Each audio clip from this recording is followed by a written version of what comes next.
But let's start here. We got to start here. Joe Biden was given the question. Hey, Joe Biden, given that an army of Negroes got you elected over the best interest candidate, Bernie Sanders, also, given that any conceivable victory over Donald Trump will be on the back of the black community who's giving you 93% support, given that millions of people are in the streets, given the 20% shift in support for Black Lives Matter, given that blacks are dying 3-1 from COVID-19 due to economic-driven health disparities, given that 40 million people are out of a job, which will lead to an eviction apocalypse disproportionately affecting your key demographic, given that the disproportionate nature of these horrendous outcomes are not magic or due to some cosmic inferiority of the black body. No, but policies, slavery, Jim Crow, systemic racist exclusion from jobs, housing, and banking, even the New Deal, which is deified from FDR, excluded blacks. Not to mention the racist drug war by Nixon to lock up blacks and hippies, made worse by people like you who work with racists to criminalize black bodies and put them in cages while leaving those communities squandering in poverty. Considering the average white family has 10 times the wealth of blacks, a number that has only gotten worse. Do you, Joe Biden, support reparations? Now, when Joe Biden was asked this question 40 years ago, he said this. Let's play the clip. Equality in schools and race. In a conversation about how to deal with segregation in schools back in 1975, you told a reporter, "I don't feel responsible for the sins of my father and grandfather. I feel responsible for what the situation is today, for the sins of my own generation, and I'll be damned if I feel responsible to pay for what happened 300 years ago." You said that some 40 years ago. But as you stand here tonight, what responsibility do you think that Americans need to take to repair the legacy of slavery in our country? Now, I hope you heard the audible groan in the audio. They didn't like that. Left the audience. So let's try that again, Joe Biden. Now that Joe Biden is running to get elected, flagrant habitual liar Joe Biden that fell out of a campaign for pleasurizing speeches and pretending to be part of the civil rights movement and, of course, boosting his educational credentials, that person has now said this. He's changed his tune. Biden said he will be in favor of slavery reparations to African Americans and Native Americans if studies found that direct cash payments are a viable option. A viable option for what? I don't know what that means. A viable option for what? To get rid of racism? To repair the legacy of slavery? A debt is owed. That's what it boils down to. I don't know what that means. That's such a squirrely, squishy, non-committal answer. At this point, I am in the tank. That answer should be yes. Emphatically. Staunchly. Yes. Fact of the matter is, it's not about whether black people can find some vampire that's still alive today to line up to punch in his stomach and take nickels out of his pocket. The perpetrator of this crime wasn't any specific white person.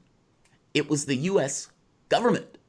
The government mangled my black body into a thing of profit, something less than a man. The entity is still in existence, and as such, past wages are owed for services rendered and unspeakable atrocities endured and continue to be endured today. The silent, absolute, impersonal violence of poverty that lingers going all the way back from the vestiges of slavery.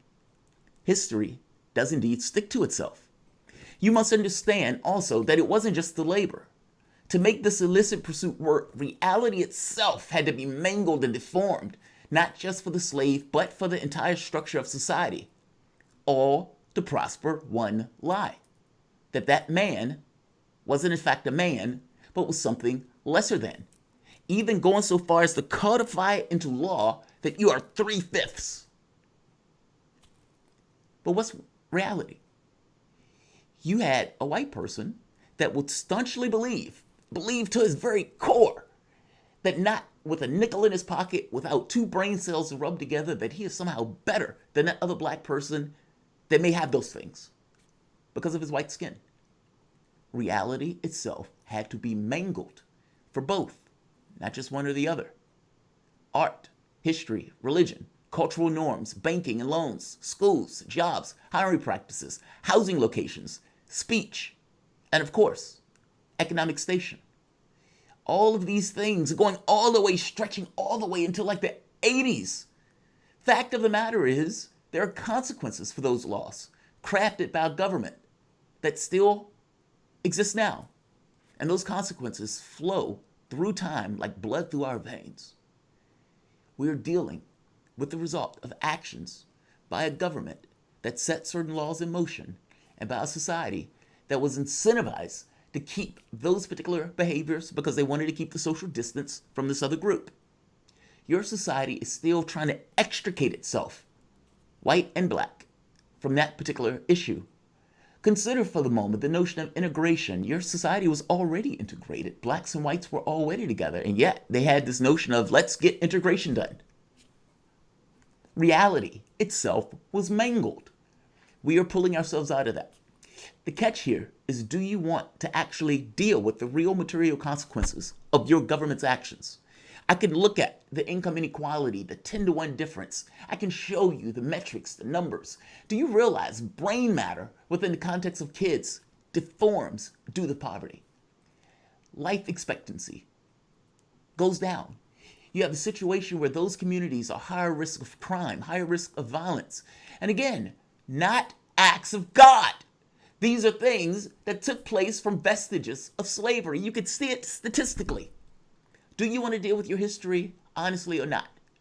Part and parcel to the reason that I've always been against pushing this politically, even though I've always agreed with it, is because to me it's the most rational thing in the world that your society got 400 years of free labor. You've instantiated a perspective that a human being was less than a human being. And you had hiring practices, housing practices, not to mention the momentum of racism in and of itself, going all the way into the 80s and 90s, where you implicitly, not preferring one over the other, just chose not to hire that person, or not to house that person, or not to give that person a loan. Should you pay for that? Is that not implicit, impersonal, absolute violence? And is that not a result of actions from an entity that is still in place today, the U.S. government? If you're going to answer that question, and you're supposed to be king of blacks, Joe Biden, your answer should be yes. Bob, you got me. I'm on board.